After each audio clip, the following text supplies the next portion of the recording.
Hello everyone, welcome to my channel Shilpi's cooking world. আশা করছি আপনারা ভালো আছেন। আজকে আমি একটি দারুণ মজার ডেজার্টের রেসিপি নিয়ে এসেছি, আর সেটা হলো স্পেশাল পায়েস। পায়েস পছন্দ করে না এমন মানুষ খুব কমই পাওয়া যাবে, আর সেটি যদি হয় স্পেশাল পায়েস তাহলে তো কথাই নেই। আর আমার রেসিপিটি যদি আপনাদের ভালো লাগে তাহলে প্লিজ আমার চ্যানেলটি সাবস্ক্রাইব করবেন এবং পাশে থাকা বেল আইকনটি ক্লিক করবেন, যাতে আমি নতুন কোনো ভিডিও আপলোড করলে তার নোটিফিকেশনটি আপনারা সাথে সাথে পেয়ে যেতে পারেন। আসুন তাহলে পায়েস রান্না করতে কী কী উপকরণ লাগছে তা দেখে নিই। স্পেশাল পায়েস তৈরি করতে আমি প্রথমে হাফ কাপ পোলাও চাল নিয়েছি। চালটা আমি ঘি দিয়ে মেখে রেখেছি। আর নিয়েছি 3/4 কাপ মাওয়া। মাওয়াটা আমার ঘরে তৈরি। Half cup condensed milk, 1/4 cup চিনি, কিছু কিশমিশ, পেস্তা ও কাঠবাদাম কুচি, কাজু বাদাম কুচি, সামান্য জাফরান, 4টা এলাচ এবং 1 টেবিল চামচ ঘি। আর দুধ তো লাগছেই। প্রথমে আমি চুলায় 1.5 লিটার দুধ বসিয়ে দিয়েছি। দুধটা অবশ্যই ফুল টিম হতে হবে।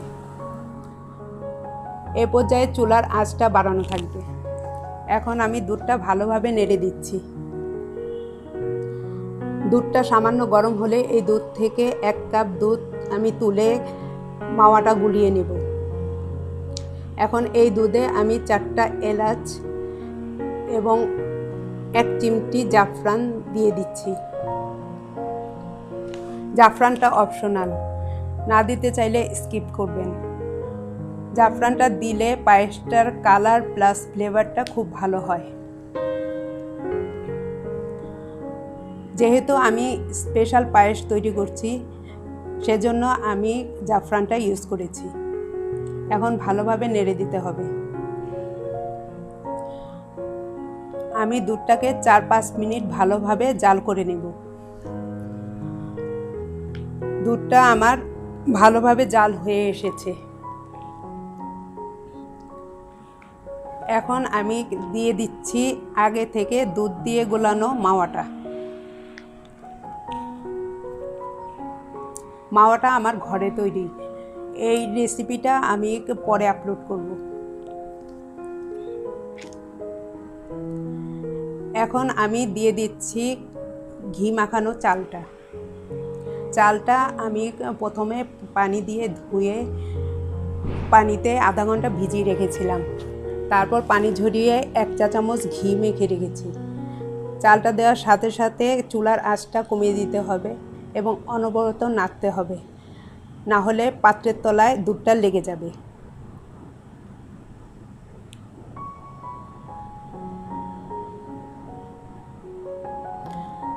এখন দুধটাকে আমি ভালো মতো নেড়ে দেব।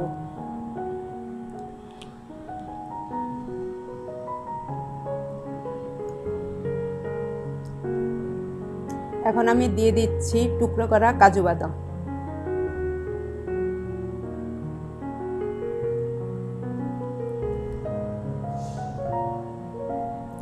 আর 1 চিমটি লবণ দিয়ে দিচ্ছি। আবার ভালোভাবে নেড়ে দিচ্ছি। আর অপেক্ষা করব চালটা সিদ্ধ হওয়ার জন্য।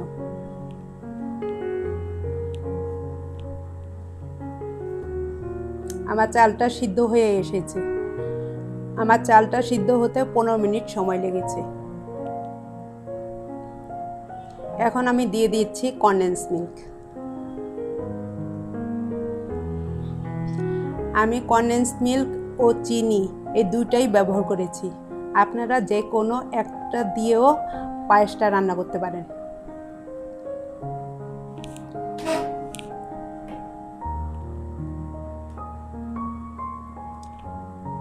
দিয়ে দিচ্ছি চিনি।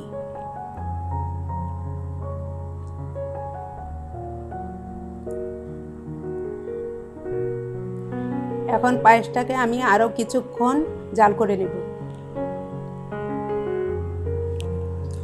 আর আমার এই রেসিপিতে যা যা উপকরণ আমি ব্যবহার করেছি তার পরিমাণগুলো আমার ডেসক্রিপশন বক্সে দেওয়া আছে। আপনাদের দরকার হলে আপনারা দেখে নিতে পারেন। এখন দিয়ে দিচ্ছি 1 টেবিল চামচ ঘি।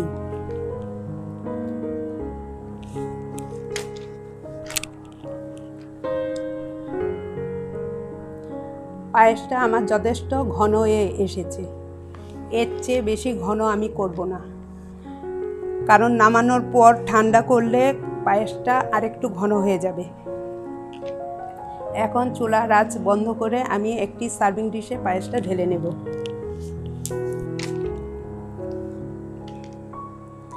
এখন উপর থেকে কিছু কিশমিশ, পেস্তা ও কাঠবাদাম কুচি ছড়িয়ে সাজিয়ে নিচ্ছি। দেখলেন তো কত সহজেই হয়ে গেল আমার দারুণ মজার স্পেশাল পায়েস। আপনারা বাসায় এটা তৈরি করবেন এবং আমাকে জানাবেন এই টেস্টটা কেমন হয়েছে। আর আমার রেসিপিটি যদি আপনাদের ভালো লেগে থাকে তাহলে আমার ভিডিওটি লাইক করবেন, ফ্যামিলি অ্যান্ড ফ্রেন্ডসদের সাথে বেশি বেশি করে শেয়ার করবেন, আর রেসিপি সম্পর্কে কিছু জানতে কমেন্ট করবেন। আজ এই পর্যন্তই, ভালো থাকবেন, সবাইকে ভালো রাখবেন, বাই।